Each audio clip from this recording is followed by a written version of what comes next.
গ্রামীণ রাস্তায় ঢুকলে কি অবস্থা আমরা দেখি। আমাদের এতে কোনো আপত্তি নেই।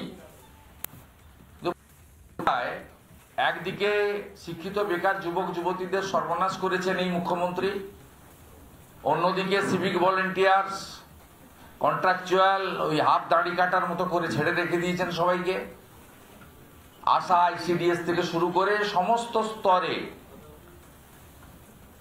তারা ন্যূনতম সংসার চালানোর মতো বেতন বা সাম্মানিক এই সরকার দিচ্ছে না, এটা সবাই জানে। এর বাইরেও হাজার হাজার বেকার যুবক, এটা লক্ষ লক্ষই হবে ছোট থেকে বড় ধরলে, তার সঙ্গে বড় বড় কিছু রেপুটেড অর্গানাইজেশন, তারা ঠিকাদারি সংস্থা কাজের সঙ্গে দীর্ঘদিন ধরে যুক্ত। এই ঠিকাদারি সংস্থাগুলি হাজার হাজার লক্ষ লক্ষ নির্মাণ কর্মীকে এবং বিভিন্ন জেসিবি মেশিন সহ, পকলিন সহ, রোড রোলার সহ নানা রকমের যারা ভোকেশনাল ট্রেনিং নিয়ে অপারেট করেন, কাজ করতে জানেন, তাদের থেকে শুরু করে লোকাল মার্কেট থেকে সিমেন্ট বালি রড পারচেস থেকে একটা বড় অর্থকরী বিষয় এই নির্মাণ এবং ঠিকাদার সংস্থার সঙ্গে যুক্ত আছে। ইঞ্জিনিয়ার্স কোঅপারেটিভ প্রচুর রয়েছে আমাদের রাজ্যে, যেখানে যুবক যুবতীরা যাদের বয়স চলে গেছে বা যারা চাকরি পাননি বা যারা চাকরি করতে চান না, আমার কাছ থেকে জায়গায় ব্যাংক থেকে ক্যাশ ক্রেডিট লোন নিয়ে অথবা শিক্ষক অধ্যাপক সরকারি কর্মচারীর পুত্র তার বাবার রিটায়ারমেন্ট বেনিফিটকে মানে নিয়ে তারা এই সমস্ত কাজ করেন, নিজেরা করেন এবং হাজার হাজার লক্ষ লক্ষ নির্মাণ কর্মীকে এবং নানা ধরনের অনুসারী যারা যারা এর সঙ্গে যুক্ত তাদেরকে কাজ দেন। অর্থ দপ্তরের অনুমতি নেই আমি বলছি না, এমবিএল কে ওয়ার্ক অ্যালট করেছে পঞ্চায়েত দপ্তর 1500 কোটি টাকা, WBA ICL agro work allotted হয়েছে পঞ্চায়েত দপ্তর থেকে 500 কোটি টাকা, WBSR দিয়ে 3350 কোটি টাকা, যার চেয়ারম্যান বিখ্যাত বীরভূমের যেই 2.5 বছর জেলে থাকা মাল, জেলা পরিষদ 770 কোটি টাকা, পঞ্চায়েত সমিতি 900 কোটি টাকা। এই টেন্ডারগুলোতে আমাদের কাছে 3 জায়গা থেকে স্পেসিফিক ইনফরমেশন আছে এবং আমরা ব্রোকারদের ছবি এখানে প্রকাশ করছি, যারা ম্যাকিন্টনস বার্নের হয়ে এবং অ্যাগ্রোর হয়ে 7 থেকে 8% টাকা কালেকশন করছেন এবং এই টাকার 4% সরাসরি তৃণমূল কংগ্রেসের নির্বাচনী তহবিলে ক্যামাক স্ট্রিটের নিয়ন্ত্রণে পরিচালনায় নির্দেশনায় পাঠানো হচ্ছে। ইতিমধ্যে অনেকে টাকা দিয়ে ফেলেছেন। ম্যাকিন্টস বার্নের এমডি এবং অ্যাগ্রো ইন্ডাস্ট্রির ম্যানেজিং ডিরেক্টর তরুণ রাঙা, এর সাথে আরো কেউ আছে, আর WBSRDA তে প্রকৌশলী Biswanath chief engineer, Miraj Hossain superintendent engineer. এরা পুরো কালেকশনের দায়িত্বে আছেন এবং এই যে দুজনের ছবি আমরা আপনাদের কাছে প্রকাশ করছি, একটা হলো আপনার সৌভিক সরকার। এই সৌভিক সরকার ইনি সম্পূর্ণ কালেকশনের দায়িত্বে আছেন।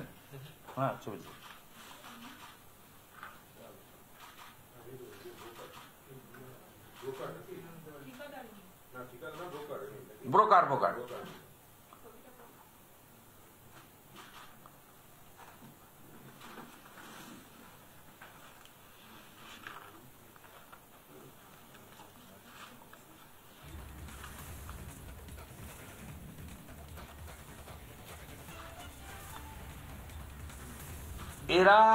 এরা একটা গ্যাং করে পুরো কালেকশন করছেন এবং আপনার 4% টাকা করে তৃণমূল কংগ্রেসের নির্বাচনী তহবিলে দিতে হচ্ছে, অ্যাপ্রক্স 300 কোটি টাকা। উঠছে 500 কোটি টাকা, বাকিটা এদের অন্যরা খাচ্ছেন। আরেকজন এর সঙ্গে যুক্ত রয়েছেন, পরে আমরা করে দেবো। এর নাম হচ্ছে আপনার সায়নদীপ, কোচবিহার। এর ছবি এবং অন্যান্য কোচবিহারের বাড়ি। এরাই মোটামুটি আপনার পুরো কালেকশনটা করছেন। আমার যেটা এখানটা এই বিষয়টা দিয়ে বলা, সেটা হলো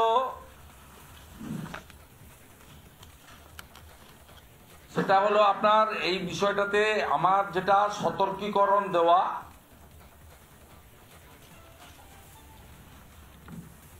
তহবিলের নিশ্চয়তা নেই,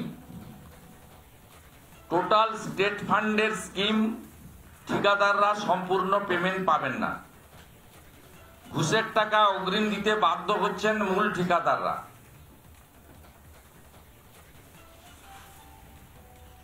এবং কোন এজেন্সি কোন কাজ পাবেন তার তালিকা আমি আগেই প্রকাশ করে দিতে পারি, ওয়ার্ক অর্ডার দেওয়ার আগে। আমার কাছে সে তালিকা আছে, আমি আজকে প্রকাশ করছি। 21 দিন পেরিয়ে যাওয়ার আগে আমি প্রকাশ করে দেবো কে কোন কাজ পাবেন। সে তালিকাটাও আমার হাতে আছে, আমি ওইটুকু বাকি রাখলাম। আমার এই প্রেস কনফারেন্সের প্রধান উদ্দেশ্য হচ্ছে আমার ঠিকাদার বন্ধুদেরকে বাঁচানো। দ্বিতীয় হচ্ছে বাজেট অ্যালোকেশন নেই, ফান্ড নেই, পঞ্চায়েত দপ্তর মুখ্যমন্ত্রীর নির্দেশে ফ্রড করছে তৃণমূল কংগ্রেসের নির্বাচনী তহবিল তৈরি করার জন্য। তৃতীয় হচ্ছে এই শৈবুইক সাওয়েনদের মতো দালালরা নতুন করে সিন্ডিকেট র্যাকেট পশ্চিমবাংলায় সক্রিয় করেছে। এই বিষয়ে জনগণকে সতর্কীকরণ করা, এটা বিরোধী দলনেতার ডিউটি। চতুর্থ হচ্ছে পশ্চিমবাংলার আপামর মানুষকে তৃণমূল কংগ্রেসের ছোট বড় নেতারা নারকেলের দাম বেড়ে যাবে, আগামী 2 মাস নারকেল ফাটানোর কাজে ব্যস্ত থাকবেন, না সম্পূর্ণ হবে কাজ, না পাবেন পেমেন্ট। এই বিষয়ে বাংলার জনগণকে দয়া করে মমতা বন্দ্যোপাধ্যায়ের সুন্দর টুপিটি আর না পরার আবেদন। Matter close. আমি আরেকটা পয়েন্ট বলিনি, আমি এর আগে সল্টলেক বিজেপি ওয়ার্কিং প্লেস থেকে বলেছিলাম, পেটের টানে যারা টোটো চালাচ্ছেন তাদেরকে নতুন করে, যেহেতু ডিয়ার লটারি মাটির লটারির অবস্থা খুব খারাপ, না আমরাই করেছি ক্যাম্পেইন করে, লাগাতার ক্যাম্পেইন করে। মানুষ বুঝেছেন, প্রথম ভাবতেন যে আমরাই করেছি ক্যাম্পেইন করে, লাগাতার ক্যাম্পেইন করে। মানুষ বুঝেছেন, প্রথম ভাবতেন যে এরা বিরোধিতার জন্য বিরোধিতা করছে, পরে মানুষ বুঝেছেন। এখন 15,000 টাকা করে শোরুম থেকে সার্টিফাই, যে পরিবেশ বান্ধব বলে, 1000 টাকা দিয়ে রেজিস্ট্রেশন এবং মাসে 100 টাকা করে, 600 টাকা অগ্রিম দিতে হচ্ছে 6 মাসের। ইতিমধ্যে রাজ্যের বহু জায়গায় টোটো চালকরা সংগঠিত হয়েছেন, বিক্ষোভ করেছেন। আবার কোথাও পুলিশ, হাওড়ার বালিসহ অনেকগুলি জায়গায় পুলিশ তোলাবাজিকে মদত, সরকারের এই তোলাবাজিকে মদত দেওয়ার কাজে টোটো চালকদেরকে, টোটো গাড়িকে থানায় এনে টেনে তুলেওছেন। আমি আপনাদের মাধ্যমে পুনর্বার বলছি, আমি 2 মাস আগে জানিয়েছিলাম, কোনো টোটো চালক 1 পয়সা দেবেন না, 1 পয়সা দেবেন না। আপনাদের যদি বাধা দান করা হয় রুটি রুজির এই যে আপনাদের সংগ্রাম, আপনারা আমাকে বা আমাদের যারা মণ্ডল স্তর থেকে যারা এলাকায় এলাকায় আপনাদের পরিচিত আছেন বিজেপির, তাদের মাধ্যমে আমাকে জানাবেন। আমরা পূর্ণ সহযোগিতা করব। যে থানা এই ধরনের অন্যায় অত্যাচার করবে আপনারা 2-3 ঘন্টা টাইম দিবেন। দক্ষিণবঙ্গ হলে আমরা পৌঁছে যাব, উত্তরবঙ্গ হলেও আমরা ওই এলাকার এমএলএ এমপিদের পাঠাবো, আমরাও 1-2 দিনের মধ্যে পৌঁছাবো। তাই দয়া করে আপনারা এদের অর্থ দেবেন না। আর যদি সরকারের শুভ উদ্যোগ শুভ চিন্তা থেকে থাকে, উইদাউট মানি তারা যদি রেজিস্ট্রেশন করতে চান, আমি মোস্ট ওয়েলকাম করব। যে সরকার নিশ্চিতভাবে পারে, পঞ্চায়েত পুরসভা পারে, লোকাল থানাও পারে, যে টোটোদের একটা তালিকা তৈরি করতে, নথিভুক্ত করতে যারা চালাচ্ছেন, এবং তারা নিয়ন্ত্রণও করতে পারেন যাতে আর নতুন করে টোটো বেশি সংখ্যায় না নামে বা যানজট না হয়, ইত্যাদি ইত্যাদি। কিন্তু সেক্ষেত্রে এই কঠিন কাজ, শ্রমের কাজ, 9 মাস আমাদের এখানে গরম থাকে, প্রচন্ড কষ্টে তাদেরকে চালাতে হয়। দয়া করে অর্থের বিনিময়ে এটা করবেন না। প্রশ্ন থাকলে বলুন, বাংলা প্রশ্ন। মমতা বন্দ্যোপাধ্যায় এবং তৃণমূল কংগ্রেস তারা যে অভিযোগ করছেন যে এই নিয়ে এই এসআইআর করতে গিয়ে 28 জনের মৃত্যু হলো। আজকে তারা যেটাকে সামনে আনছেন, জলপাইগুড়ির মালের একজন মহিলা বিএলও তার আত্মহত্যা করেছেন বলে অভিযোগ করছে পরিবার, এবং মমতা বন্দ্যোপাধ্যায় বলছেন এই নিয়ে 28 জন ইতিমধ্যেই প্রাণ দিয়ে 12টা স্টেটে আর ইউনিয়ন টেরিটরিতে হচ্ছে, কোথাও কেউ আত্মহত্যা করছে না। ওনাদের এখানেই আত্মহত্যার এক ব্যামো চেপে বসেছে। এটা তৃণমূলের একটা নতুন রোগ হয়েছে, এসআইআর আতঙ্ক আর আত্মহত্যা রোগ। কোনো বড় ডাক্তারবাবুদের কাছে যান, গিয়ে পরামর্শ করুন এর কি ওষুধ পাওয়া যায়। আমাদের জানা নেই, সম্পূর্ণ মিথ্যা, এর কোনো সত্যতা নেই। বরঞ্চ পশ্চিমবঙ্গে এই 15 বছরে চাকরি না পেয়ে যারা মারা গেছেন তার জন্য মমতা ব্যানার্জি দায়ী। চা বাগানের শ্রমিকরা যারা মারা গেছেন অনাহারে অপুষ্টিতে, তার জন্য মমতা ব্যানার্জি দায়ী। বিষ মদ খেয়ে যে কয়েকশো মানুষ মারা গেছেন তার জন্য মমতা ব্যানার্জি দায়ী। নির্বাচন কমিশনের কাছে আর্জি জানালেন অবিলম্বে এসআইআর স্থগিত করতে, এই 28 জনের মৃত্যুকে সামনে। সেটা ওই উনি আর ওনার ভাইপো আর প্রতীক জৈন একটা মিটিং করেছেন, একটা আইপ্যাক আর পুলিশ রিপোর্ট করেছে 1,15,00,000 মতো বাদ যেতে পারে, এবং গেলে ওনারা জিতবেন না। তারপরে নতুন করে পুলিশের তালিকা তৈরি করতে বলেছে, যদি পুলিশকে দিয়ে উদ্ধার পাওয়া যায়। 7ই ডিসেম্বর নতুন পুলিশের ট্রান্সফার তালিকা তৈরি হচ্ছে, 7ই ডিসেম্বর বেরোবে। কল্যাণ বন্দ্যোপাধ্যায় রাজভবনে যে অস্ত্র মজুত রাখার কথা বলেছিলেন, তার বিরুদ্ধে একাধিক ফৌজদারি ধারায় মামলা দায়ের করলো রাজভবন। গভর্নর সাহেব ঠিকই করেছেন, যদিও আমি ওকে পাঁড় মাতাল বলি। গভর্নর সাহেব ঠিক করেছেন, কারণ রাজভবনের বাইরের পুরো নিরাপত্তার দায়িত্বটা এবং সিসিটিভিটা কলকাতা পুলিশের হাতে। সেখানে যদি কোনো ঝোপে ঝাড়ে অস্ত্র ফেলে দিয়ে যায়, পরবর্তীকালে রাজ্যপাল এবং রাজভবন দুটোই কালিমালিপ্ত হতে পারে।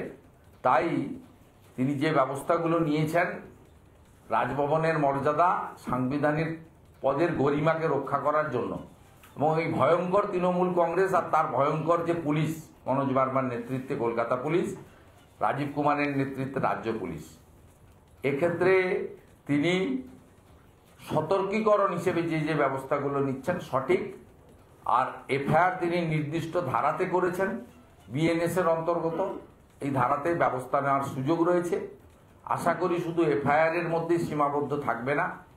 যদি পুলিশ এর বিরুদ্ধে ব্যবস্থা না নেয়, পুলিশ ইনঅ্যাকশনের জন্য মামলা বা সেন্ট্রাল এজেন্সিকে মামলা ট্রান্সফার করার ব্যাপারেও আমি দাবি করব, উদ্যোগ নেব।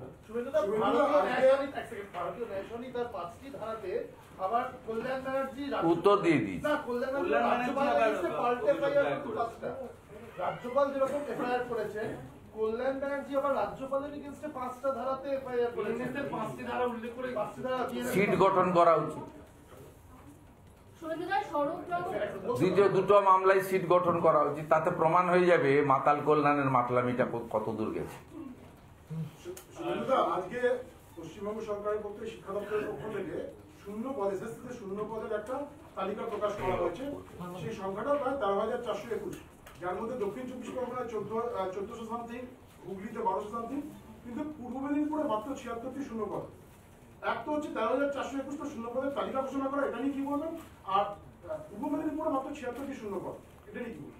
এগুলো সব মন গড়া করছে, ওদের ইচ্ছা মতো ওরা করছে, আইপ্যাকের পরামর্শে করছে, এর কোনো বাস্তবতা নেই। মমতা ব্যানার্জি চাকরি দেবেন না সবাই জেনে গেছে, মমতা ব্যানার্জি চাকরি দেবে না সবাই জেনে গেছে। রেজার নাম্বার ফেব্রুয়ারিতে এমসিসি হয়ে যাবে, model code of conduct. November মাসের 3rd উইকে আমরা প্রবেশ করে গেছি, মানে লাস্ট উইকের দিকে যাচ্ছি। তো এ মাস চলে গেছে, মাঝখানে 2টি মাস আছে। অর্থাৎ এসব গল্প ছেড়ে দেন, সবাই জেনে গেছে, 2 কোটি শিক্ষিত বেকার যুবক যুবতী জেনে গেছে মমতা ব্যানার্জি থাকলে ওদের চাকরি হবে না। 1 লক্ষের কাছাকাছি পরিযায়ী শ্রমিক এবং বাইরের রাজ্যে গিয়ে কাজ করা লোক জেনে গেছে মমতা যতদিন আছে আমাদের বাড়ির ভাত খাওয়া হবে না। সবাই জেনে গেছে, সব বোন মা দিদি জেনে গেছে মমতা ব্যানার্জি থাকলে রাত্রে বেরোনো বারণ আছে। মুখ্যমন্ত্রী নিজেই বলেছেন মেয়েদের রাত্রে না বেরোতে। তো স্বাভাবিকভাবে এগুলো সব এস্টাবলিশড হয়ে গেছে। মমতা ব্যানার্জি থাকলে শৌচালয় নির্মাণ থেকেও অর্থ নেওয়া হবে, সবাই জেনে গেছে। বলছি একটা বিষয়, পার্থ চট্টোপাধ্যায় যদি বিধানসভায় ঢোকে তাতে কি বিধানসভার আপত্তি? কারণ জেল থেকে যে ইন্টিমেশনটা দেওয়া হয় পার্থ চট্টোপাধ্যায়কে ছাড়া হয়েছে, তা এখনো বিধানসভার সচিবালয়তে গিয়ে পৌঁছায়নি। সেগুলো তো বিমান ব্যানার্জি আর পার্থ চ্যাটার্জির ব্যাপার, আমাদের ব্যাপার না। মানে পার্থ চট্টোপাধ্যায় যদি বিধানসভায় যায় একটা তো মানিক ভট্টাচার্য তো যাচ্ছে, জীবন কৃষ্ণ সাহা মাঝখানে গেছিল আবার বেরিয়ে ঢুকে গেছে। না, তিনি একটা চিঠি লিখেছিলেন বেহালাবাসীদের উদ্দেশ্যে, সেখানে তিনি বলছেন মমতা বন্দ্যোপাধ্যায়ের কাছে জবাব চাই। কি জবাবটা চাইছেন মনে হয়? এসব চলছে ওদের নিজেদের ব্যাপার, আমার এখানে ঢুকে লাভ নেই। মানুষ রিজেক্ট করবে, মানুষ এদেরকে রিজেক্ট করবে এবং ভীষণভাবে রিজেক্ট করবে। সফল এসআইআর এবং ইলেকশন কমিশন যেভাবে পশ্চিমবাংলায় ধরে ফেলেছেন, এই যে তন্ত্র, বিডিও ডিএম এদের যে তন্ত্র, এই যে বিডিও অফিসগুলোকে আইপ্যাক নিয়ন্ত্রণ করছে, ডিএমদেরকে পাড়ায় সমাধানে আমি লিক করেছি, আপনারা দেখেছিলেন যে ডিএমদের মেলে আইপ্যাকের থেকে নির্দেশ যাচ্ছিল। আমি তো ডকুমেন্ট দিয়েছি, আপনারা এগুলো ভুলে যান কেন, শর্ট মেমোরি হয় কেন? এটা ইলেকশন কমিশন বুঝে গেছে যে পশ্চিমবঙ্গে কি করতে হয় কি করতে হবে। ইলেকশন কমিশন গতি বাড়াক, পরিচ্ছন্নতা আনুক, মানুষ একদম প্রস্তুত। আপনি আপনার পরিচয় না দিয়ে মাস্ক আর ক্যাপ লাগিয়ে মাথায় এখানে বেরিয়ে গিয়ে সিআর এভিনিউতে 10 জনকে জিজ্ঞেস করুন। আমি দায়িত্ব নিয়ে বলছি, 10 জনই হয়তো পাবেন, 9 জন তো পাবেনই যারা বলছে নো ভোট টু মমতা। শুভেন্দুদা, কমিশন বলছে যে ইতিমধ্যে 99% ফর্ম বিলি হয়ে গেছে। তৃণমূল বলছে এটা বিএলওদের দিয়ে একটা মিথ্যা অভিযোগ, মিথ্যা কথা বলানো হচ্ছে। তথ্য দিয়ে ইলেকশন কমিশনে করবে। তৃণমূল কাंग्रेस तो বাইরে एसआईआर करने नहीं दूंगी, लड़ाई होगा, ये होगा, सब বলেছে। আন্দোলন পুরা আন্দোलन होगा, হাফটা বলেনি। মমতা ব্যানার্জি নিজে বলেছেন 21 जुलाई যে पूरा घेराव हो जाएगा। तब घेराव कर देना चाहिए, इतना वेट क्यों कर रहा है आप लोग? স্বরূপনগর সহ একাধিক সীমান্ত দিয়ে यहाँ सीओ का ऑफिस है, कम से कम यहाँ तो घेराव कर लीजिए। শুভেন্দুদা, স্বরূপনগর সহ একাধিক জায়গায় দেখা যাচ্ছে যে লাইন দিয়ে মানুষ বাংলাদেশে ফিরছে, তাদের অনেকের পকেটেই দেখা যাচ্ছে ভারতীয় পরিচয়পত্র, আধার কার্ড নিয়ে তারা কিন্তু ফিরে যাচ্ছেন এসআইআর হচ্ছে বলে। ভারতের আধার কার্ড পকেটে নিয়ে বাংলাদেশে আমরা প্রথম দিন থেকে প্রথম থেকে বলছি, এর আগে পেট্রোল বন্ধ করবো যেদিন বলছিলাম নিউ মার্কেট ফাঁকা হয়ে গেছিল। এখনো বলছি পালা। আমার এলাকা নন্দীগ্রামের গড় চক্রবেড়িয়াতে 4টে ধরা পড়েছিল। আমাকে লোকাল ছেলেরা জিজ্ঞেস করলো কি করবো, আমরা নৌকায় তুলে দাও। জেলে নিয়ে গেলে তো আমাদের ভাত খাবে, আমাদের ভাত খেতে দেবো কেন? আমাদেরও তো অনেক মানুষজন একবেলা খেয়ে একবেলা না খেয়ে ঘুমাতে যায়। আমরা আমাদের ভাত খেতে দেবো কেন এই লোকগুলোকে?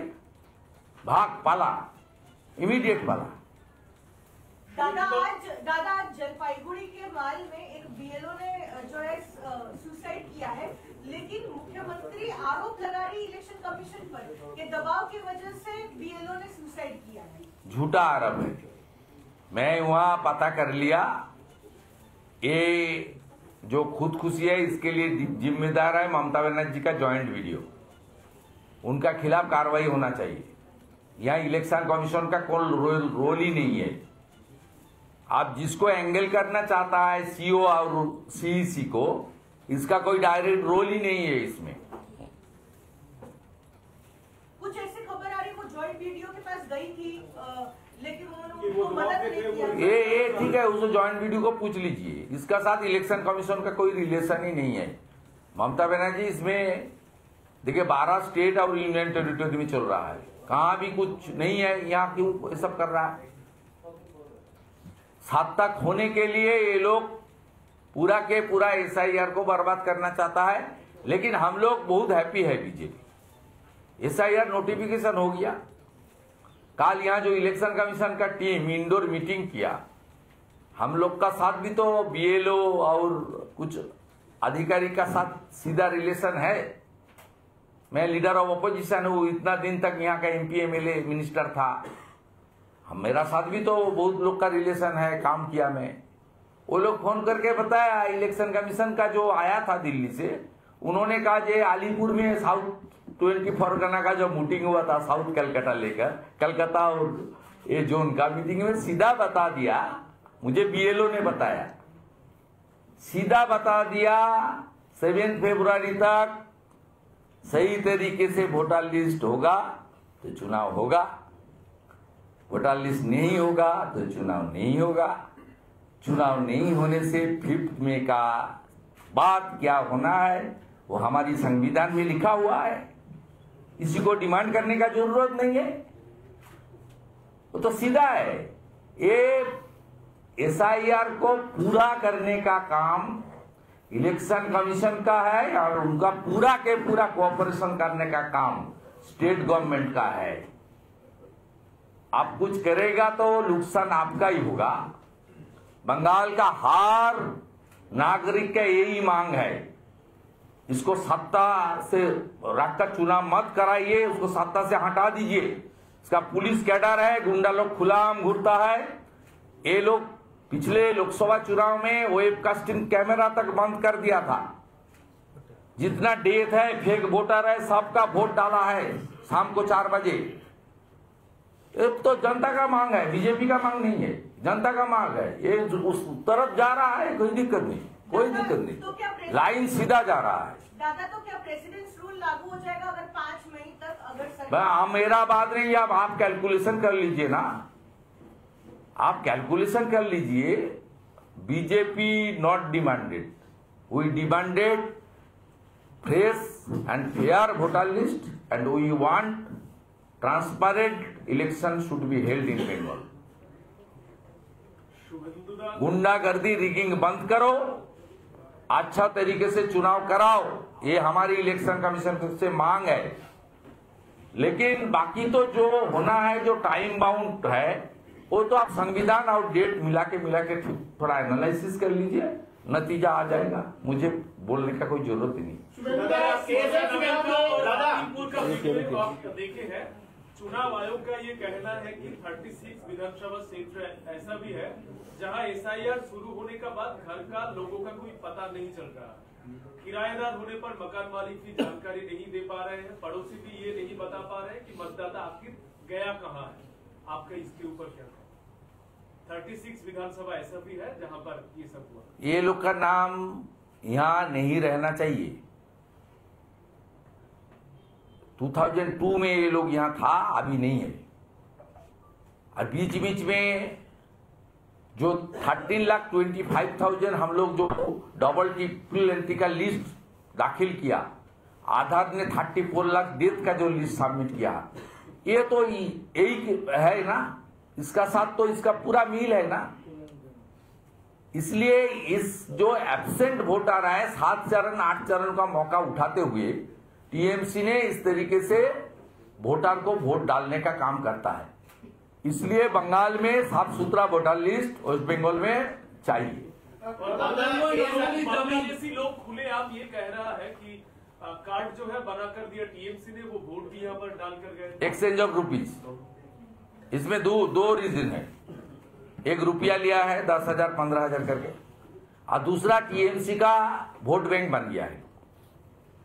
ये लोग टीएमसी का वोट बैंक बन गया है और टीएमसी का जितना भी मिছিল मीटिंग बड़ा मीटिंग होता है ये लोग पहले आकर आना पड़ता है मजबूरी में, इसलिए ये तो टीएमसी का दर्द है, इससे बीजेपी का साथ कुछ नहीं है।